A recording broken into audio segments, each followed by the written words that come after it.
আমি একজন পারফেক্ট সুগৃহিণী বলেই কিন্তু সংসারের প্রতিটি কাজ নিজের কর্ম আর বুদ্ধি দিয়ে সম্পন্ন করে থাকি। তো চলো আজকের ভিডিওটা এখান থেকে স্টার্ট করছি। আশা করছি আজকের ভিডিওটাও তোমাদের খুব ভালো লাগবে।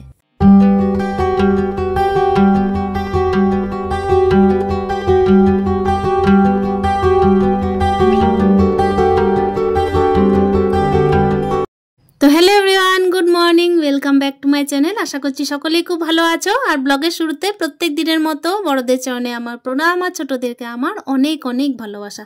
তো এই যে দেখো, সকাল থেকে কিন্তু আজকে স্নান দিয়েই শুরু করছি ভিডিওটা।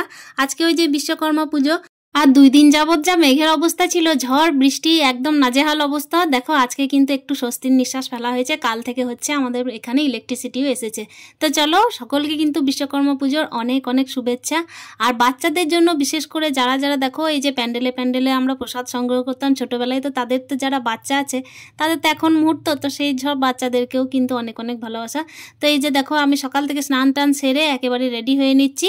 আর ওই যে বাড়িতে কিন্তু মূর্তি আসেনি, তবে হ্যাঁ পুজো তো হবেই। যে সমস্ত যানবাহনগুলো আছে, তারপর হচ্ছে যে সমস্ত উপকরণগুলো আছে, যেগুলো হচ্ছে মেশিনপত্র, তারপর লোহার যে সমস্ত সামগ্রী, সেইগুলোতেই কিন্তু ভগবানের পুজো আমরা করে থাকি। আর আমার বাড়িতে হচ্ছে একটা ফটো আছে, তো সেইটা আপাতত একটু ফুল জল তো দিতেই হবে, যেটা প্রত্যেকদিন দিয়ে থাকি যেহেতু ঠাকুরের জায়গাতেই থাকে। তাহলে চলো, তোমাদের সাথে গল্প করতে করতে আমার এদিকে স্নান হয়ে গেল, ঠাকুরের কিন্তু তুলসী সেবা হয়ে গেল। তারপর দেখো একেবারে কিন্তু বাড়ির পুজোটা সেরে নেব। আর ওই যে আমি কিন্তু বাড়িতে ওই যে বললাম মূর্তি আনি না, একটা চিত্রপট আছে, তো সেইটাই একটুখানি ফুল জল দিয়ে নেব। এক বছর করেছিলাম একটু ভালো করে, কিন্তু প্রত্যেক বছর হয়ে ওঠে না। তো চলো বাড়ির কাজগুলো টুকটুক করে সারা যাক। এই যে দেখতেই পাচ্ছ সামনে চিত্রপটটা, এইটাই একটু মোছামুছি করে নিলাম। আর এটাকেই একটু ভগবানের চরণে ফুল জল দিয়ে নিচ্ছি। আসলে আমার হাজবেন্ড থাকে না, সেহেতু কিন্তু আমাকে গাড়িগুলো ধোয়া মোছা করতে হবে। আর সংসার যেহেতু করি, সেহেতু সংসার তো দুজনের, কেউ একজন বাইরে রোজগার করছে আর আমি করছি ঘরের মধ্যে নিজের বুদ্ধি আর পরিশ্রম দিয়ে সংসারটাকে দাঁড় করাচ্ছি। ছেলেকে বলেছিলাম সাইকেলটা বের করে দিতে, তো ছেলে একটু বাইরে বের করে দিয়েছে, একেবারে বাইরে যেখানে আমাদের দুর্গা মন্দির আছে সেখানে। আর এই যে গাড়িটা আমার দ্বারা তো বের করা সম্ভব নয়, সেজন্যই দেখো এখানেই রাখা আছে, এখানেই কিন্তু আমি একটুখানি ধোয়া মোছা করে দিচ্ছি। মানে কি বলতো, ওই যে একবার করে ভিজে কাপড় আর শুকনো কাপড় এটুকু দিয়েই কিন্তু মোছামুছি করছি। আসলে যেভাবে চলছে সেভাবেই কাজে লাগিয়ে নিচ্ছি। তবে হ্যাঁ, একেবারে ফেলে রেখে দিলেও হবে না, যেহেতু হাজব্যান্ড থাকে না সেহেতু এই দায়িত্ব কর্তব্যগুলো একেবারে আমার ওপরেই পড়ছে। এদিকে আজকে হচ্ছে বিশেষ একটা দিন, আর ওই যে ছেলের স্কুল ছুটি, তাহলে দেখো সংসারে যে বাড়তি কাজগুলো আছে সেগুলো তো আমাকে করতে হবে। আর কি বলতো, বাড়িতে যেহেতু আর কোনো আদার্স মেম্বার নেই যে এই কাজগুলো করে দেবে, সেহেতু কিন্তু বুদ্ধি আর পরিশ্রম দুটো আমাকেই কাজে লাগাতে হয়। তো চলো, এই যে গাড়িটা এবার মোটামুটি মোছা হয়ে গেল। আর এই যে ওই পাশটাই অতটা যেতে পারলাম না, যতটা হাত গেল ততটাই আর কি মুছে নিলাম। তো এইদিকে তো এটা কমপ্লিট। তারপর কিন্তু দেখো আমার যে মেশিনটা ছিল, হাত মেশিন, তো সেইটাকেই কিন্তু আমি এই যে একটু মোছামুছি করে নেবো। মেশিনটাও তো একটু পুজো দেওয়া দরকার। তো মেশিনের যে সমস্ত জিনিসগুলো ছিল সেগুলো না জানলায় একটু একটু করে রেখে দিলাম। আর আমার হাজব্যান্ড ওদিকে ফোনে বলেছিল যে যদি পারো তাহলে একটুখানি গাড়িটা একটু মুছে একটু ফুল জল দিয়ে দিও। তো দেখলাম যে না, ওনার বলার দরকার লাগবে না, এটা কিন্তু আমি এমনিই করতাম। আজকে যেহেতু বিশ্বকর্মা পুজো, সেহেতু শুধু নয়, গাড়িটা এমনিও ধোয়া মোছা করাটা খুব দরকার। কিন্তু কি বলতো, আমার দ্বারা বাইরে নিয়ে গিয়ে ধোয়া মোছা করা একেবারে সম্ভব হয় না। এমনি গাড়িটা পড়েই থাকে, আর যখন এসে চালাই তখন কিন্তু মাঝে মাঝে কখনো কখনো স্টার্ট নেওয়া একেবারেই ছেড়ে দেয়। তো চলো, এইভাবেই চলছে। আর এই যে মেশিনটা আমার মোটামুটি ধোয়া মোছা হয়ে গেল। আর এই যে বিশ্বকর্মা ঠাকুরের কাছে যে ফুলগুলো ছিল সেগুলো দিয়েই একটুখানি পুজো দিয়ে নিলাম। আসলে আমি না রাস্তায় দেখলাম না কোনো ব্রাহ্মণকে, সেই জন্যই কিন্তু এটুকুই করে নিচ্ছি। আর সবসময় ব্রাহ্মণ দিয়ে যে পুজো করাতে হবে তার কোনো মানে নেই। একটুখানি যদি মোবাইল ঘাঁটা হয় তাহলেই কিন্তু নানা রকম দেখে পুজো বিধি জানা যায়। আর আমি তো এখানে বড়সড় করে পুজো করাচ্ছি না, মোটামুটি একটু আর কি মেশিনগুলোকে গাড়িগুলোকে একটুখানি পুজো দিয়ে নিচ্ছি। তো চলো, এইভাবে কিন্তু ভগবানকে স্মরণ করে পুজোটা দিয়ে নিলাম। আমাদের মেয়েদের বিশেষ করে সংসারের প্রত্যেকটা জিনিসের প্রতি কিন্তু প্রচুর অ্যাটাচমেন্ট, তো সেই জন্যই কিন্তু সেগুলোকে আমরা ফেলেও রাখতে পারি না। তো দেখতেই পাচ্ছি এখানে একজন কাকু পুজো দিচ্ছেন, উনি হচ্ছেন আমাদের ঘরের সামনের বাড়ির। উনি কিন্তু নিজে থেকেই বললেন যে বাইরে মন্দিরে পুজো যখন দিচ্ছি তখন চলো তোমার গাড়িটাও একটুখানি দিয়ে দিই। তো উনি কিন্তু ব্রাহ্মণ নয়, কিন্তু উনি ভালোবেসে আমাদেরকে কিন্তু এই কাজগুলো করে দেন। তো চলো, এই যে এক এক বাড়ি থেকে এক এক রকমভাবে প্রসাদ আসছে, তো বেশ ভালোও লাগছে। আজকে কিন্তু প্রসাদটা খেয়ে অনেকটা পেট ভরে গেছিলো, আর অনেকটাই দেরি হয়ে যাচ্ছিলো বন্ধুরা। দেখো রান্না বান্না কিন্তু একেবারে হয়নি। এই যে কাঁচা কুমড়ো এনেছিলাম, আজকে তো মঙ্গলবার, নিরামিষটাই হয়, তো কাঁচা কুমড়োর একটা তরকারি করব। তো এই কাঁচা কুমড়োর তরকারিটা একটু বড়ি দিয়ে করব ব্যাস। তারপরে হচ্ছে একটুখানি ডাল করব, পাঁপড় ভাজা। আর এই যে ভাতটা আগে থেকে অলরেডি হয়েই ছিল, মানে হয়েছিল বলতে এখনো পর্যন্ত আর কি ভাতের ফেনাটা ঝরানো হয়নি, মোটামুটি হয়ে আসছে। আর এদিকে কিন্তু চটপট করে আমি সবজিটা কেটে নিচ্ছি। আর হ্যাঁ, বলে রাখি আজকে হচ্ছে বিশেষ একটা দিন। সেই বিশেষ একটা দিন হচ্ছে আমার মায়ের জন্মদিন। প্রত্যেক বছর এই দিনটাতে কিন্তু আমরা সবাই একসাথে মিলেই খাওয়া দাওয়া করি। কিন্তু ওই যে তোমরা যারা আমার আগের ভিডিও দেখেছো তারা নিশ্চয়ই দেখেছো যে যেহেতু আমার পুচকুটা মানে হচ্ছে আমার ভাইপোর একটু শরীরটা খারাপ, ওর সার্জারি হয়েছে দুটো, তো সেই জন্যই কিন্তু কারো মন মেজাজ এই বছর একেবারে ভালো নেই বললেই চলে। ওই জন্যই আজকে বিশেষ দিন হলেও কিন্তু যে যার বাড়িতে আছি, মানে আমি আছি আমাদের বাড়িতে আর ওরা আছে ওদের বাড়িতে। তো চলো সবজি টবজি কাটা কমপ্লিট হয়ে গেল, ওদিকে দেখছি ভাতটা একেবারে হয়ে গেছে, তো ভাতের ফেনাটাও এই টাইমে ঝরিয়ে নিই। আর আজকে এখন ঘড়ির কাটায় প্রায় বাজে 1টা, যেহেতু এদিকে পুজো টুজোর কাজগুলো ছিল, তারপর হচ্ছে গাড়ি টাড়িগুলো মোছামুছি করা ছিল, সেই জন্যই কিন্তু রান্না বান্না বিশেষ কিছু হবে না। ওই যে বললাম কুমড়োর তরকারি হবে বড়ি দিয়ে, একটুখানি কাঁচা কুমড়োর তরকারি, আর ওই যে ডাল পাঁপড় ভাজা, আর একটুখানি যদি কিছু করা যায় টক তো সেটাই করব।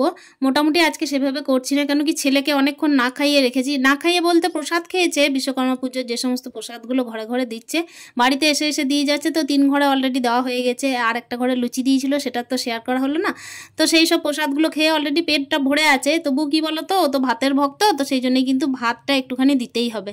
তো চলো এদিকে কিন্তু ভাতের ফেনা ঝরানো হয়ে গেছে, আর নিচে দেখতেই পাচ্ছ একটু বাটির মধ্যে ভাতের ফেনা রেখে দিয়েছি, ওটা না আমার বাবা একটুখানি খেতে পছন্দ করে, তো ওইটার জন্যই। তো চলো এই যে জায়গায় কিন্তু জল টল পড়ছে সেই জায়গাটা একেবারে মুছে দিচ্ছি। আর এই যে বললাম একটুখানি ডাল করব, তো সেই ডালটাই একটু ছোঁকা দিয়ে নিলাম। তো চলো এদিকে কিন্তু কমপ্লিট হয়ে গেল, মোটামুটি সব ঢাকা টুকি দিয়ে রেখে দিই।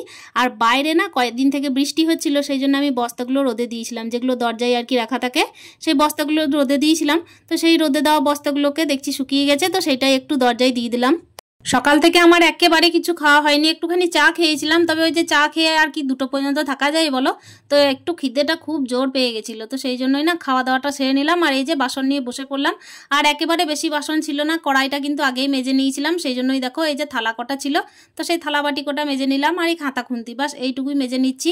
আর ওইদিকে ছেলে কিন্তু খাওয়া দাওয়া সেরে আবার কিন্তু ছুট দিয়েছে, মানে যতগুলো পুজো আসবে ততগুলো পুজোতে কিন্তু ওদের ফাঁকি মারার জিনিসটা কিন্তু থেকেই থাকে। তো চলো এই যে দেখতেই পাচ্ছ বাসন টাসনগুলো মোটামুটি ধোয়া হয়ে গেল।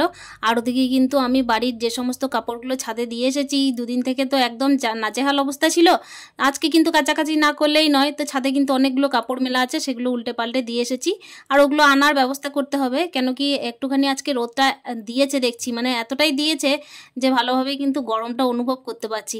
আসলে কি বলতো, আমাদের এদিকে হচ্ছে বালি মাটির রাস্তা, মানে বালি মাটি বলতে যেটা বলি আমরা বেলে মাটি, তো ওই বেলে মাটি, তো বেলে মাটির কারণে কিন্তু রোদটা যেমন দেয় তেমন কিন্তু মাটিটা শুকিয়েও যায়, সঙ্গে সঙ্গে কাদা কিন্তু থাকে না বললেই চলে। তো চলো আমার বাসন টাসন ধোয়া হয়ে গেল। আর কয়েকদিন ধরে মন মেজাজটা ভালোও ছিল না, যেহেতু বৃষ্টিটা হয়েছিল বলে বাইরে কিন্তু বাজারঘাট করতে যেতে পারছিলাম না, ঘরের কাজগুলোতেও কিন্তু মন টন ঠিকঠাক বসছিল না, ওই যে করতে হবে বলে করতে হচ্ছিল, আর পরিশ্রম না করলে কিন্তু সংসারের পিছনে কোনো রকমেই হবে না, আর সংসারটাকে দাঁড় করাতে গেলে বুদ্ধি আর পরিশ্রম লাগবেই লাগবে।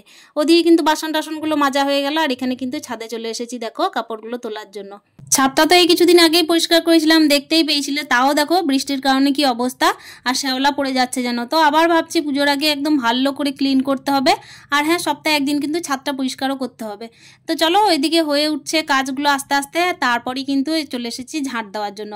ঝাঁটটাটগুলো ভালো করে দিয়ে নিচ্ছি, একদমই কিন্তু আমি দুপুর টাইমে রেস্ট করি না, টুকটুক করে কিন্তু কাজ করতেই থাকি, তবে একটুখানি না বসলে নয়, ওই খেয়ে দিয়ে একটু মোবাইলটা একটু ঘাঁটাঘাঁটি, আর ঘুমিয়ে গেলে কিন্তু আর কাজে মন বসবে না বিকালবেলার, তো সেই জন্যই কিন্তু আমি কাজগুলো সেরে নিই। আর সন্ধ্যের টাইমের কাজ ফেলে রাখলে ছেলের পড়াশোনা হবে না, ওই জন্যই কিন্তু একটু টাইমটা অ্যাডজাস্ট করেই করার চেষ্টা করি, ভাগ করে নিয়েছি টাইমগুলোকে, যেন সংসারে পরিশ্রমটাও করতে হয় আর যেন বুদ্ধিটাও খাটিয়ে কাজ করতে পারি, যেন সবাইকে সমান টাইম দিতে পারি, সেই জন্যই। আর এই যে দেখতেই পাচ্ছ আমি জন্মদিনে মাকে খাওয়াবো কি, মা কিন্তু জন্মদিনের সমস্ত অ্যারেঞ্জমেন্ট করে নিয়ে এসেছে, এই যে লুচি মালপোয়া মিষ্টি, তারপর হচ্ছে ঘুগনি মানে ছোলার ডাল আর কি, তো এইগুলোই করেছিল, আর একটা করেছিল 5 মিশালি সবজি, নিরামিষ আইটেম সমস্ত কিছুই। তো এইগুলোই সবাই মিলে একসাথে বসে একটু খাওয়া দাওয়া করব। আর মনে পড়ছিল আগের দিনগুলো, সাথে ছিল পায়েস, ওটা তো বলা হয়নি, আসলে ওই যে কথাই বলতে বলতে আটকে গেলাম, মনে পড়ছিল আগের দিনগুলো যখন সবাই মিলে একসাথে বসে খাওয়া দাওয়া করতাম। তবে এই বছরটা একটুখানি অন্যরকম হলো, তো যাই হোক সময়ের সাথে সাথে কিন্তু আমরা চলতে থাকি, আর প্রত্যেক দিনের সংসারের কাজ তো লেগেই থাকবে একই রকম, তবে কি বলতো একটু যত দিন যায় তত কিন্তু বুদ্ধি খাটিয়ে আমরা করে ফেলি। তো চলো আজকের ভিডিওটা কিন্তু এখানে শেষ করছি, আশা করছি আজকের ভিডিওটাও তোমাদের খুব ভালো লেগেছে। দেখা হচ্ছে সংসারের অন্য কাজ নিয়ে, ততক্ষণের জন্য স্টে হ্যাপি মন।